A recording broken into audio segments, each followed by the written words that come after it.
Good morning, everyone. This is Jeffy Kennedy, author of fantasy, romance, and romantic fantasy. I'm here with my first cup of coffee. Oh, that's good. Today is Tuesday. You know what that means. We're gonna have a special guest. Actually, we're not. But you get points if you can identify that theme song from ages ago. Tuesday, August 3rd. Yay, August babies. I was amused at how many people messaged me in some way saying, hey, I'm an August baby too. August babies obviously rule. Born, conceived around Thanksgiving.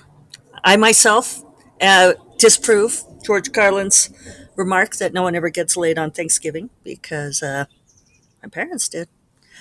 I was conceived on a 2-day Thanksgiving leave. You just need to not eat so much gravy. That's the key. So, TMI? Is that TMI, you guys? My mother will cheerfully tell you that herself. So, let's see what's going on. I'm going to start out with a little disclaimer because there is a new kerfuffle with RWA and Romancelandia, and I don't think I've mentioned it on here, but I let my RWA membership lapse. I am no longer an RWA member. I was sorry to do it. I've been a member since 2008. RWA did a lot for me, but there's just I'm not going to say much about it. And I know some of you would like me to, and I'm not going to because I feel like as president of SIFWA that I'm not going to talk about how other organizations run their business. I feel like we're all in this together. I do feel like writers' organizations should not compete, that we should collaborate as much as possible. And SIFWA has collaborated with RWA on many projects. If they survive as an organization, it would be good to do that again. But I don't have any influence on how RWA runs their business. And, you know, it would be nice if people didn't eat up the kerfuffles with quite so much glee. Um, I know it's interesting, but it's just there's something very unsavory to me about it, about the people who pounce on their kerfuffles. Even if it's with righteous glee, it's still an unsavory glee to me. And there are many, many things I'm not saying. I have a problem with, no, I'm going to put it this way. I am just not interested in building my brand on being loud in kerfuffles. I'm an INTJ, and I know some people don't agree with the Myers-Briggs, it's too pigeonholing, but there are many things about being an INTJ that resonate with how I do things. And one of them is I'm a problem solver. If there's a problem that I can affect and that I can solve, I I'll do that. Um, right now, SIFWA is mine to guide, and you know what? It's plenty. And I don't believe that, regardless of any of that, I don't believe that shouting on the internet solved much of anything at all. Instead, it feeds a side of people that, I don't know, it's not always productive. You know, if you if you guys want to do something, if you want to change the world, change something in your life. That's how it works. Um, that's the Taoist way. That you don't try to change the whole world.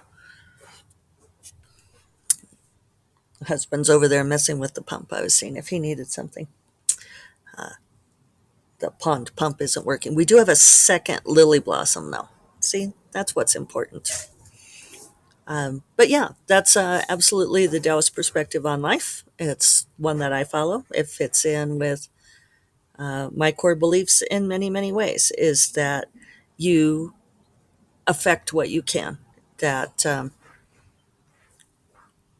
you don't have to try to change everybody. In fact, changing everybody is displacement activity, or attempting to change everybody's displacement activity for working on yourself. You know, change your own self. And if you listen to my podcast, you guys know that I am very much about authenticity. I am about putting my beliefs into action. I I I give my time to Sephora because it's something that I feel is important, and it's a way that I can affect the writing community in a positive way. Um, so that's all I'm going to say about it. Oh, hang on. Well, there's just going to be background noise. Yesterday was a good day. I got more words written on Dragon's Daughter. I got my 3,000 words in a relatively smooth amount of time. Another benefit of keeping your eyes on your own work. Um, it kind of kicked in yesterday. Last week, I was at a slow, sticky spot. There were things coming out in the story that I did not expect, and that kind of slowed me down. Um,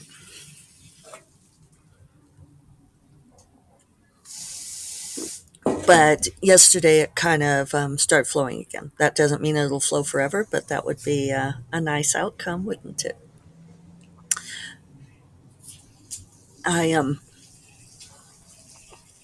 I was on this panel on Friday night with Love Sweet Arrow. I don't know if some of you guys saw it. It's been recorded. I might be able to find the link because I think it's like up on YouTube or something. I'll look for that. Hopefully, I'll remember by the time I get back inside. But it was a fun panel. Jennifer Estep organized it, and then it was me, Leslie Penelope, and Lexi Ryan. And we had a lot of fun talking about stuff. And Jen Reed's Romance was our moderator, and she asked some great questions. And what was I going to say about that? Oh, someone in the audience asked, what was the hardest thing for us about writing? Which was a good question. And I said that for me, the hardest part, and maybe you guys could guess if you're a long time listener, is how every book is different. And that I think it's going to be fairly straightforward when I start out writing it. And then it ends up going and being its own thing, and it has a different structure and a different pattern. Dragon's Daughter has a different structure and a different dragon, and that's part of what I was fighting last week. There were things that really surprised me about how it was going.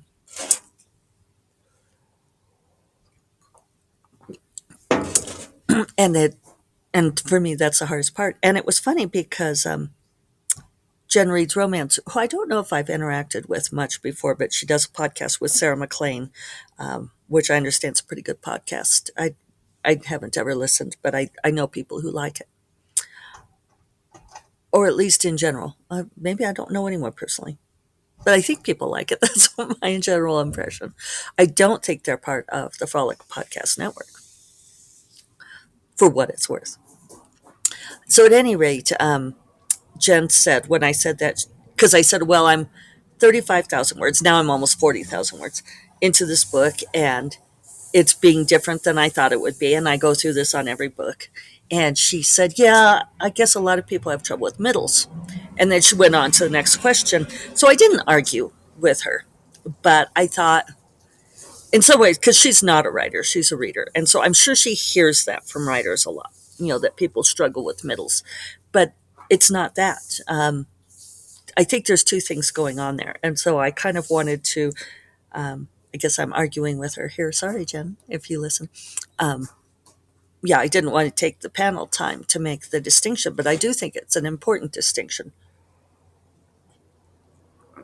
The reason that, and I think I've mentioned this before, but there's often people refer to the sagging middle or the soggy middle. I've heard it both ways. I've heard people on both sides of the fence, like the agent editor side and the writer side, refer to the sagging middle and how it's a problem. And the reason that there's a sagging middle is, and I got this advice a long time ago, and I totally think that is true. It's if you do not have your Act One set up properly. If you do not have that first 25%, again, this is Western narrative. I can't speak to a different kind of narrative.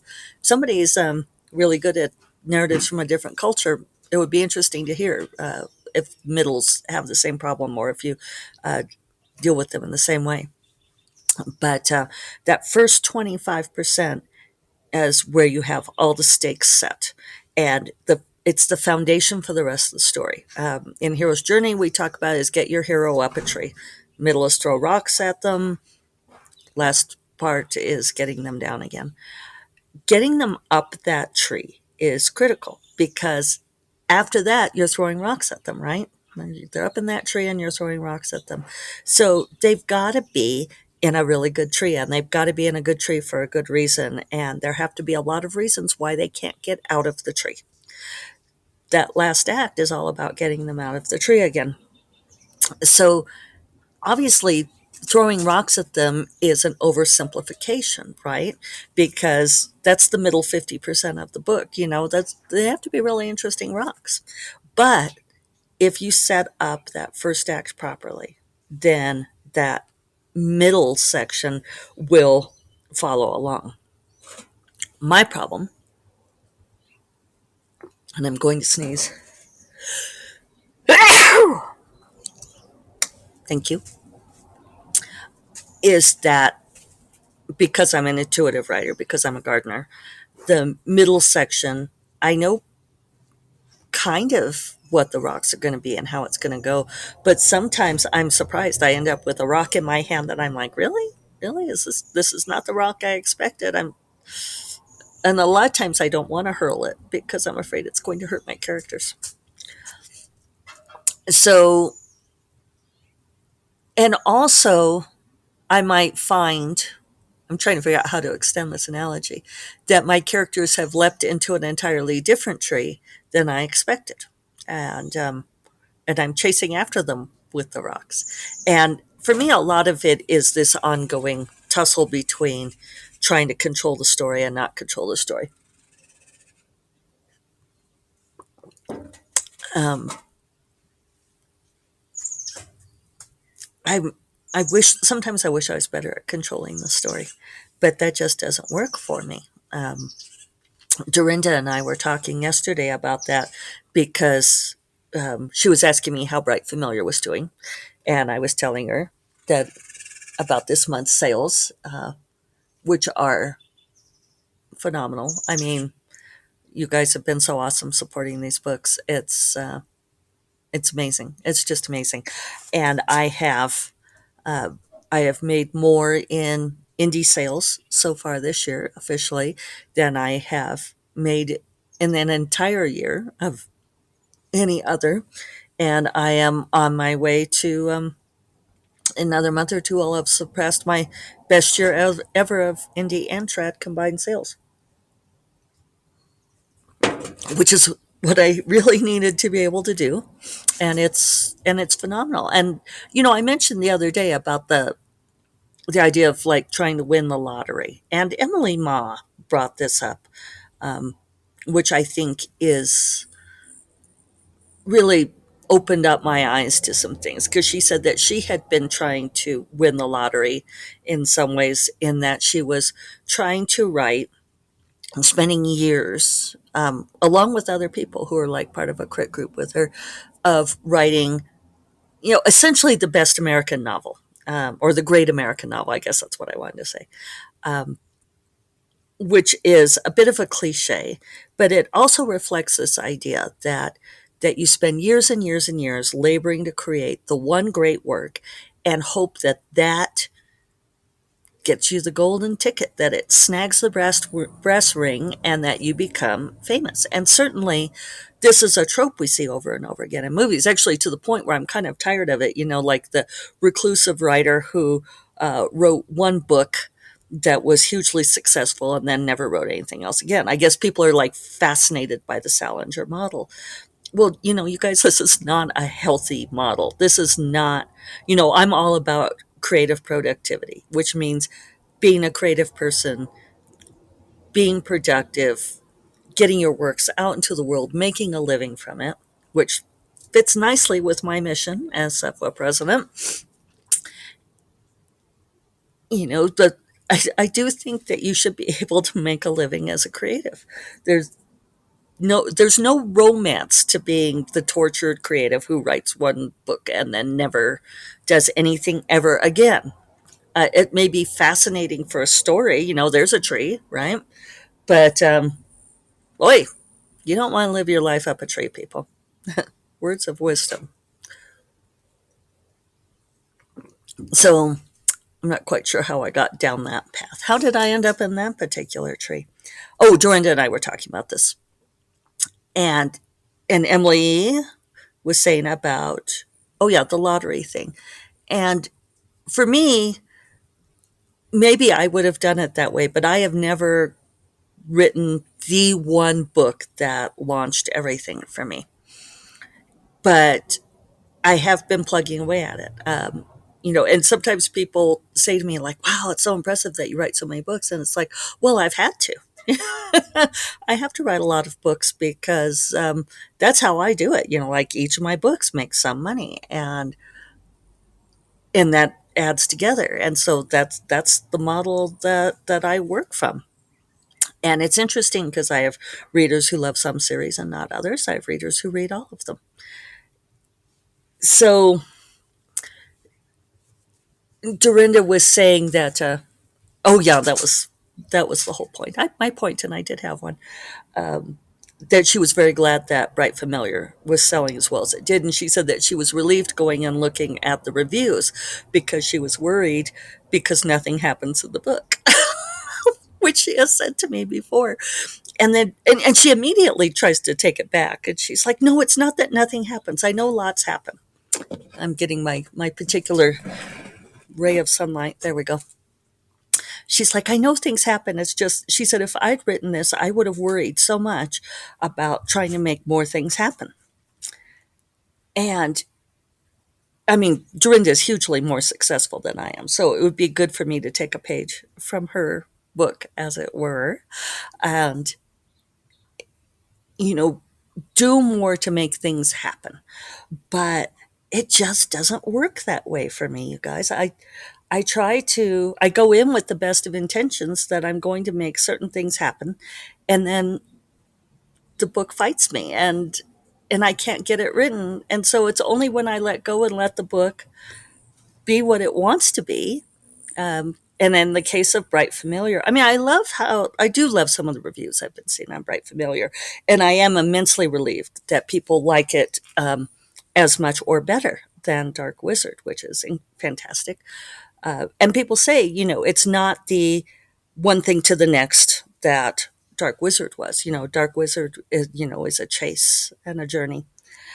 And they've said, by contrast, Bright Familiar is almost cozy. It's almost a cabin in the woods story.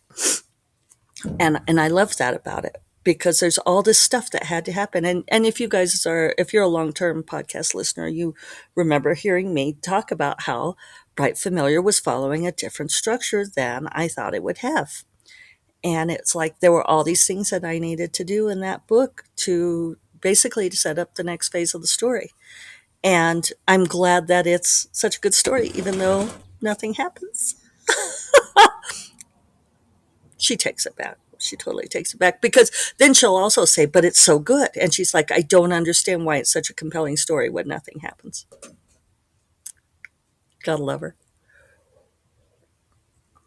So anyway, that's kind of my thing about middles, and I'm not sure if I made coherent sense on that, but there's a difference between the sagging middle where you need to do, which means you need to go back to the beginning and figure out about getting them up the tree better. And the sun's really chasing me here. And finding yourself part way through and and doing your best not to fight the book. Um, maybe it comes back down to like whether or not you're an intuitive writer or not. Um, Dorinda, Jennifer Estep, other writer friends of mine, they like control the book. They're like, the book is going to do this and this and this. And I think that's really cool. And it's just not how I write. And you guys know my mantra, correct? Oh, this is what I get for, here we go. Now you can see some of the grape arbor. You guys know my mantra, which is find out what your process is and own it. And so that's what I do. So, on that note, escaping the encroaching rising sun, I'll remind you all that First Cup of Coffee is part of the Frolic Media Podcast Network, and you will find more podcasts you love or will love at frolic.media/podcasts. And I will talk to you all Thursday. You take care. Bye bye.